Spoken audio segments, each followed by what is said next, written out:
Ya, baik. Bismillahirrahmanirrahim. Alhamdulillah.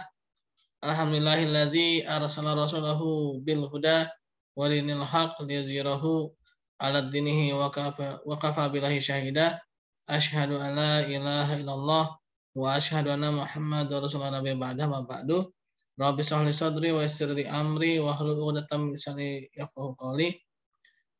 Allahumma sholli ala sayyidina Muhammad wa ala ali sayyidina Muhammad amma shallaita ala sayyidina Ibrahim wa ala ali sayyidina Ibrahim wa barik ala sayyidina Muhammad wa ala ali sayyidina Muhammad kama barakta ala sayyidina Ibrahim wa ala ali sayyidina Ibrahim fil alamin innaka Hamidum Majid.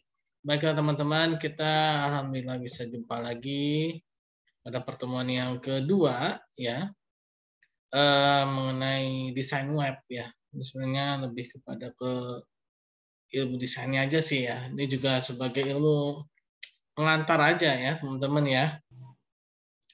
Oke, untuk menghemat waktu saya akan langsung share screen aja ya. Nah, dasar desain ya. Jadi pertama kita harus tahu apa itu desain ya. Pengertian desain dalam arti umum yaitu desain adalah suatu rencana. Jadi mendesain itu merencanakan sebenarnya ya. Mendesain itu sebenarnya merencanakan. Nah, jadi kita memiliki apa nih, gambaran apa nih, rencana apa nih ya. Yang terdiri dari beberapa unsur untuk mewujudkan suatu hasil ya. Nah, itu pengertian dasar dari desain. Nah, sedangkan secara khusus ya, arti desain itu adalah berkaitan dengan kegunaan atau fungsi dari benda. Ya, misalkan meja didesain untuk tempat menaruh apa namanya buku ya, lalu apa gitu kan, yang memiliki permukaan yang datar gitu ya. Lalu bangku didesain untuk didudukin ya, apa tempat duduk gitu ya, sebagai tempat duduk bangku ya. Jadi ada tempat tangannya, ada tempat buat naruh kakinya ya. Nah, desain yang akan dibuat sesuai dengan daya guna atau fungsi serta ketepatan pemilihan bahannya ya. Misalkan bangku nih untuk joknya akan dipilihlah bahan yang empuk gitu kan. Lalu untuk masih ada yang antri rupanya ya. Oke, oh Taufik ya. Nah, bangku misalkan untuk jok yaitu dipakailah bahan yang empuk sehingga orang yang duduk di bangku itu tidak akan pegel ya. Dia akan nyaman ya ketika duduk karena ada ketepatan pemilihan bahan. Ya, demikian pula dengan desain gambar ya. Nah, jenis-jenis aspek ya, jenis dan aspek desain. Yaitu ada struktur dan ada hiasan ya. Nah, kalau struktur itu apa nih? Oh iya. Nah, kalau struktur itu dia siluet merupakan wujud dari suatu benda yang terdiri dari unsur-unsur desain. Nah, jadi ada garis, arah bentuk, ukuran, warna, tekstur, dan nilai gelap terang atau ada value-nya ya. Nah, struktur. Jadi misalkan bentuknya apa nih? Bangku gitu ya, meja, lemari ya. Lalu ada warnanya. Lemari itu warnanya cenderung memiliki warna yang terang ya. Tembok juga memiliki warna yang terang gitu kan. Lalu meja juga ya, apa namanya, dia memiliki warna yang terang gitu kan. Nah, itu merupakan desain struktur ya. Bentuk bangkunya seperti apa gitu ya. Jangan sampai namanya bangku ya tapi berwujudnya meja. Itu kan apa? Tidak ini ya, tidak sinkron gitu kan. Lalu juga bagaimana garis ya, mengenai garis. Misalkan baju ya. Baju ya yang memiliki garis-garis vertikal itu akan memberikan kesan ya, pesan bagi orang yang memakai baju garis-garis vertikal itu akan memberikan pesan orang itu kurus tinggi ya, kurus dan tinggi. Nah, jadi kalau seperti saya nih ya, gemuk ya, gemuk, lebih bagus kalau memakai bajunya itu garis-garis vertikal ya, agar kelihatan agak lebih kurus gitu ya. Nah, sebaliknya ya, bagi orang yang kurang gemuk ya, kurus, lebih baik menggunakan baju yang garis-garis horizontal ya, agar terlihat lebih gemuk ya. Nah, jadi dari garis ya dia akan terlihat ya akan memberikan kesan ya, arahnya kemana gitu ya. Kalau arahnya vertikal dia akan memberikan kesan ya, orang itu terlihat lebih kurus gitu kan. Nah, jadi seperti itu ya. Jadi desain struktur ya. Garis, arah garis ya itu memberikan apa namanya kesan ya pada orang yang memakainya.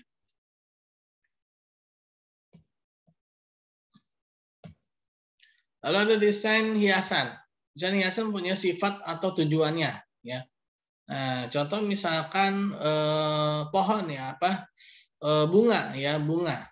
Nah, bunga ini dia memiliki sifat apa namanya membuat indah gitu ya. Memberikan kesan bahwa ruangan itu terlihat indah gitu ya, dengan ada bunga, walaupun tanpa bunga tetap apa namanya tetap ada ruangan itu, tapi begitu ada bunga ya dia menjadi lebih apa namanya memberikan kesan keindahan ya. Nah, jadi fungsi desain hiasan ini adalah untuk menghiasi desain struktur suatu benda atau busana. Contoh misalkan ya baju ya, baju misalkan dengan apa namanya polos ya, baju polos tidak ada warna sama sekali, itu sebenarnya udah jadi baju kan ya, udah jadi baju. Tapi misalkan baju itu dikasih tadi tuh ya garis ataukah dikasih apa namanya gambar bunga-bunga gitu ya. Nah, sehingga baju itu terlihat lebih apa namanya menarik gitu ya. Nah, jadi apa namanya dia ini ada sesuatu yang beda, sesuatu yang beda. Begitu pula dalam kita mendesain web ya atau apa aplikasi-aplikasi ya seperti Instagram ya, lalu juga Facebook ya, dan juga apa namanya apalagi ya yang apa namanya sering digunakan. Dia akan ada namanya tuh desain struktur ya. Strukturnya itu secara apa namanya bentuk template-nya itu misalkan centered kah, left kah, atau right kah ya. Nanti ya di pertemuan berikutnya ya ada. Itu akan memberi itu secara strukturnya gitu ya. Tapi ada hiasan-hiasan yang misalkan besar kecil hurufnya ya. Lalu font hurufnya ya, lalu lagi apa namanya? Tipe hurufnya ya. Terus gambar ya, tata letak gambar ya teman-teman ya. Itu juga akan memberikan kesan ya. Memberikan hiasan ya. Dengan hiasan itu terlihat web atau apakah itu ya, apakah itu flyer ya, apakah itu Instagram atau poster ya, akan lebih menarik perhatian orang ya, akan lebih menarik apa namanya pandangan orang ya ketika dia melihat web itu kah ataukah flyer ataukah pengumuman ataukah poster ya, itu akan membuat orang menjadi lebih ingin membacanya gitu ya dengan adanya hiasan ini. Coba aja ya misalkan suatu berita ya yang di-print dengan hanya warna hitam putih saja ya dibandingkan dengan suatu berita yang di-print dengan berwarna-warni gitu ya. Tapi juga tergantung tujuannya juga ya, berwarna-warni juga dia ada apa pesan yang beda juga ya nantinya ya. Tapi juga bukan berarti ya hanya hitam putih, bukan itu juga. Dia juga memiliki warna tapi tidak begitu mencolok ya. Kalau warna terlalu mencolok itu akan menggambarkan murahan ya. Kalau terlalu mencolok, terlalu apa namanya mengundang perhatian ya itu akan memberikan kesan murahan ya. Tapi kalau warnanya itu kalem ya, warnanya itu dia agak-agak redup ya, akan memberikan kesan kewibawaan ya. Nah, itu adalah desain hiasan ya, memberikan hiasan ya. Akan menambah apa namanya menghiasi desain struktur dalam suatu benda atau busana ya. Nah, itu adalah desain hiasan, teman-teman ya. Jadi dalam desain nanti kita kan bagaimana mempelajari hiasan ya. Tapi juga ada strukturnya nanti ya, bagaimana pola dari suatu template web ya, dari template dari suatu flyer, template dari suatu apa poster ya. Nah, itu juga akan apa namanya kita pelajari ya pada pertemuan-pertemuan berikutnya ya. Bagaimana cara apa namanya memberikan kesan pada suatu flyer ya, pada suatu poster ya.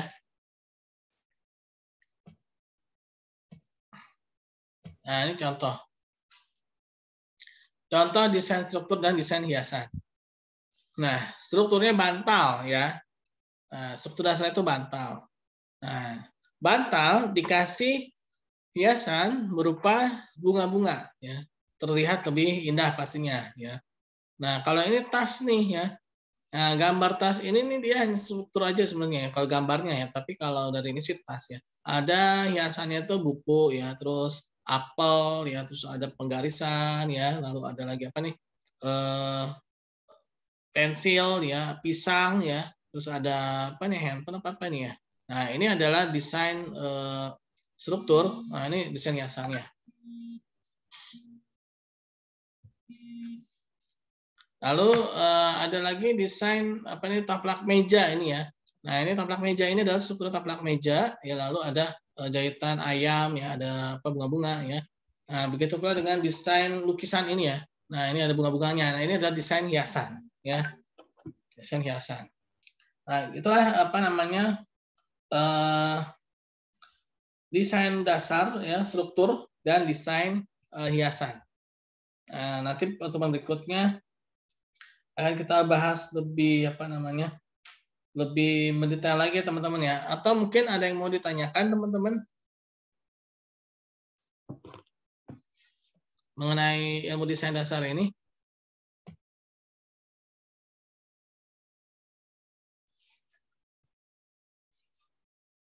Atau ntar ya, saya mau lihat nih desain. Atau mau kita lanjut?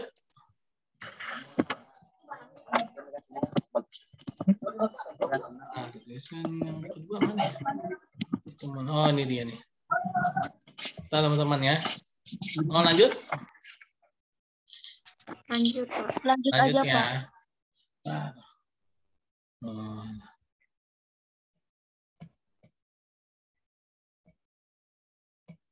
Oke, bismillah ya, semoga lancar. Nah, ini pertemuan kedua.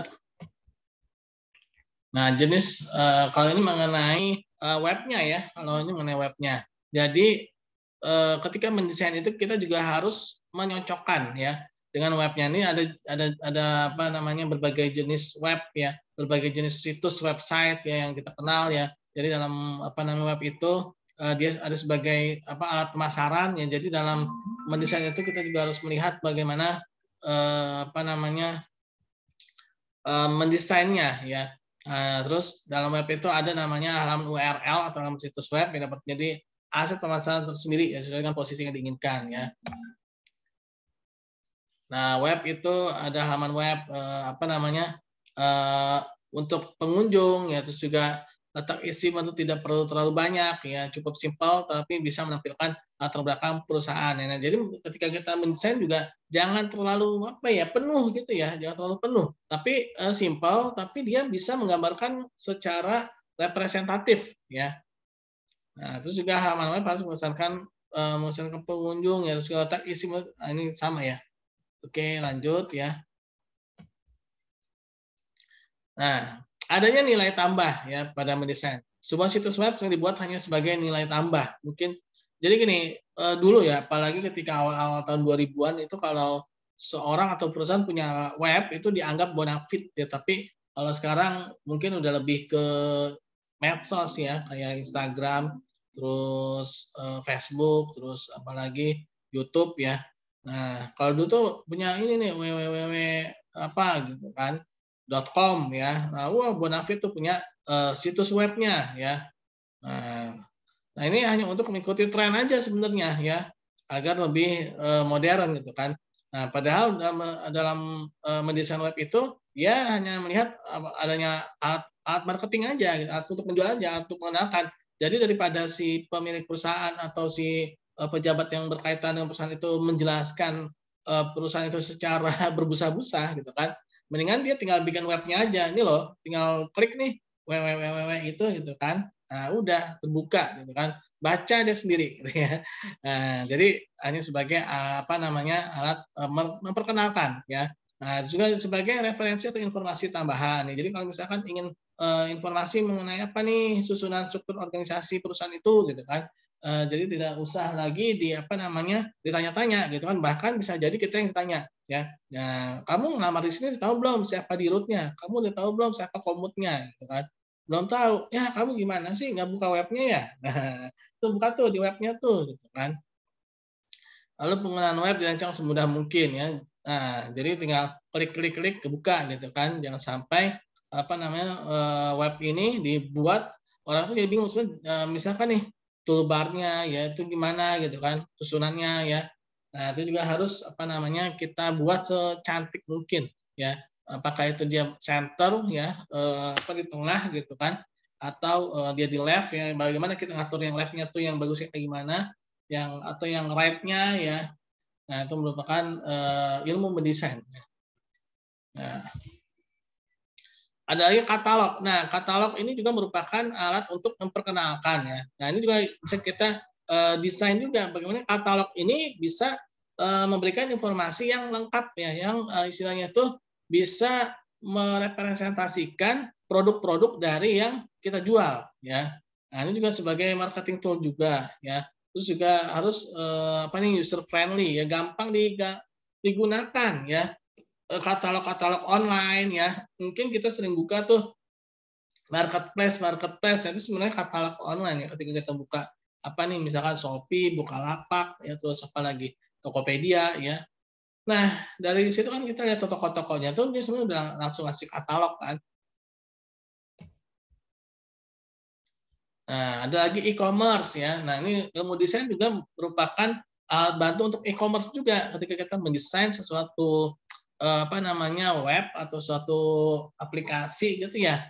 Nah, sebenarnya itu akan digunakan untuk e-commerce lagi sekarang tuh ya. Aduh, yang namanya belanja walaupun pada saat pandemi ya jangan salah ya, setiap hari ada yang teriak paket, paket. Walaupun orang cuma di rumah loh, nggak kemana-mana, tapi ya itu paket, paket ya. Nah, itu bahaya. Apalagi kalau totonya apa tuh? Pay letter lagi kan. Dan totonya di akhir bulan ya tinggal gajinya habis kan gara-gara buat bayar paket ya. Nah, ini e-commerce ya. Nah, hati-hati jangan sampai kita menjadi konsumtif ya. Nah, beberapa hal yang harus diperhatikan ya, membuat nama dan domain sendiri ya dalam mendesain ya. Jangan pakai nama yang aneh-aneh ya, cukup nama sendiri bisa ya. Kecepatan akses sangat penting ya, ini juga dalam jaringannya.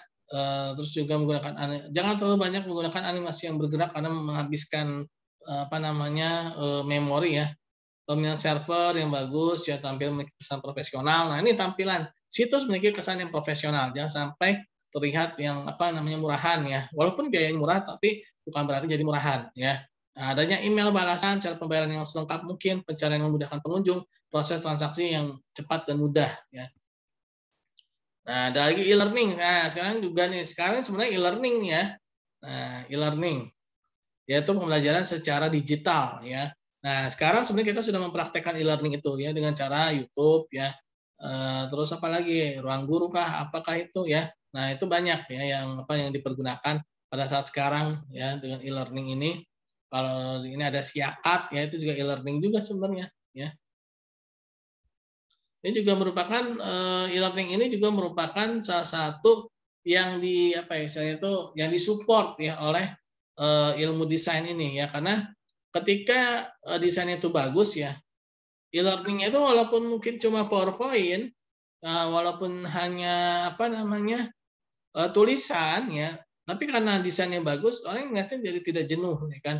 Orang melihatnya jadi tidak cepat ngantuk, tidak cepat bosan ya, tidak cepat letih ketika bacanya, tapi karena dia bagus, warna-warni perpaduannya bagus, ya akhirnya dia bisa membuat orang menjadi lebih semangat lagi ya.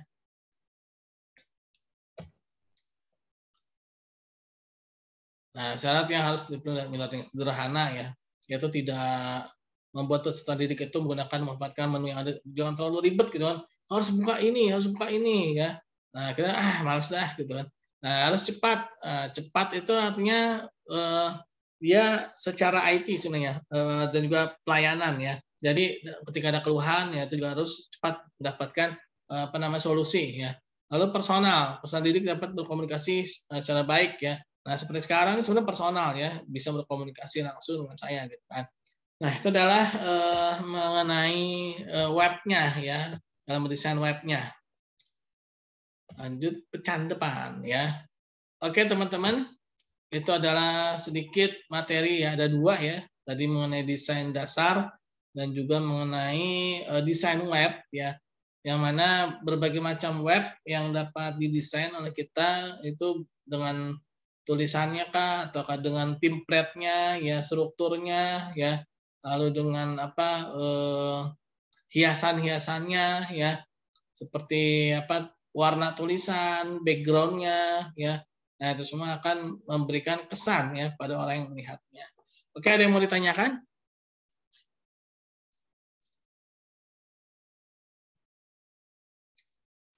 Ada mau bertanya Pak. Jar, suaranya putus-putus, Jar. Putus-putus, Pak. Iya. Enggak sekarang. Coba. Udah enggak sih, coba. Tes, jelas, Pak. Jelas. Oke, siap. Ini Pak, terkait pembuatan web design, kan banyak tuh aplikasi yang untuk pembuatan web design. Dari beberapa aplikasi yang sering digunakan oleh para perusahaan ataupun tokoh-tokoh yang lain dalam pembuatan desain yang sering digunakan aplikasi apa, Pak? Kalau itu sih ya tergantung ya. Kalau saya sih taunya ini ya, Joomla ya. Dulu tuh ada namanya Joomla, Joomla ya. Itu dia udah ada template-nya, ya udah ada bentuk dasarnya itu udah ada ya di Joomla ya. Nah, tinggal kita inikan aja desain aja ya. Namanya Joomla, Joomla ya. Itu Zar. Maksudnya dari keunggulan aplikasi Joomla itu apa saja, Pak? Keunggulannya, ini saya jadi jualan, bukan maksud jualan ya, ini cuma sharing aja ya. Jadi dia udah ada template dasarnya, Zar. Jadi kita nggak perlu bingung-bingung template-nya gimana ya, bagusnya ya. Jadi kayak ini sih sebenarnya kayak blogger ya kalau ininya. Tapi blogger kalau blogger kan dia cuma punya satu toolbar ya. Kalau web itu kan dia punya beberapa toolbar kan. Ada beranda, ada apanya gitu ya. Nah, dia memang kelebihannya itu template-nya itu udah lengkap ya. Jadi kita tinggal ini aja sih. Bagi orang yang masih dasar banget yang belum tahu dalam membuat template itu, ya kita udah tinggal ini aja, ngisi-ngisi aja gitu loh. Kalau pakai Joomla.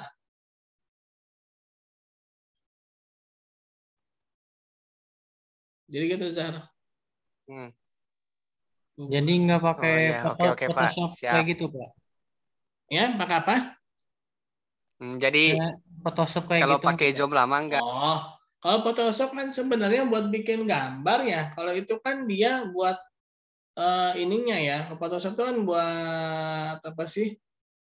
Bikin ngedit tulisan, gambar, terus juga.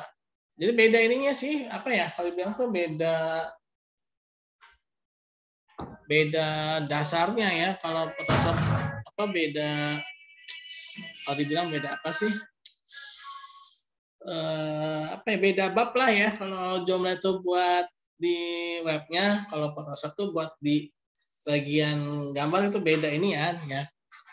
Photoshop ya bisa pakai Photoshop karena kan bisa hasil Photoshop itu kan bisa diinsert ke Joomla-nya itu. Ya, di gambarnya kah apanya gitu pakai Photoshop bisa.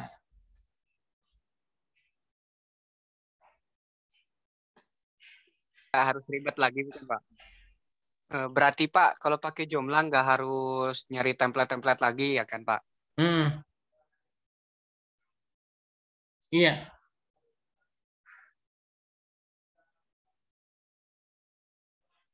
Iya, Zar. Terus itu doang? Ada lagi?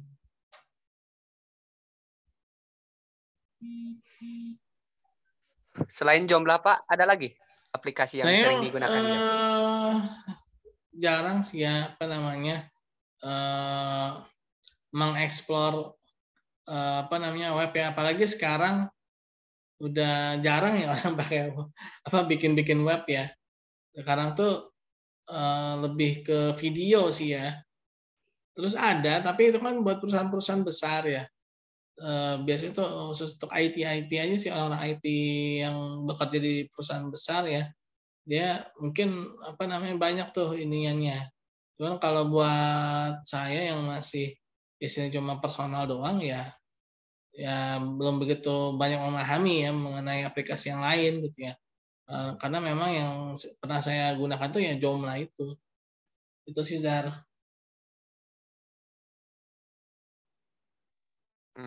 Oke. Iya. Ada lagi yang lain?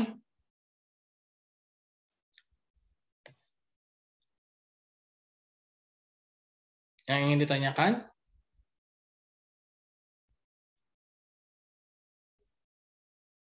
Udah, Pak. Oke. Oke, kalau memang udah, terima kasih atas waktunya ya. Terus juga pertanyaannya Azhar ya, semoga bermanfaat. Baiklah, kita tutup bersama-sama membaca hamdalah alhamdulillahirabbil alamin dan doa subhanakallahumma bihamdika subhanakallahumma bihamdika asyhadu an la ilaha illa anta astaghfiruka wa atubu ilaik. Assalamualaikum warahmatullahi wabarakatuh.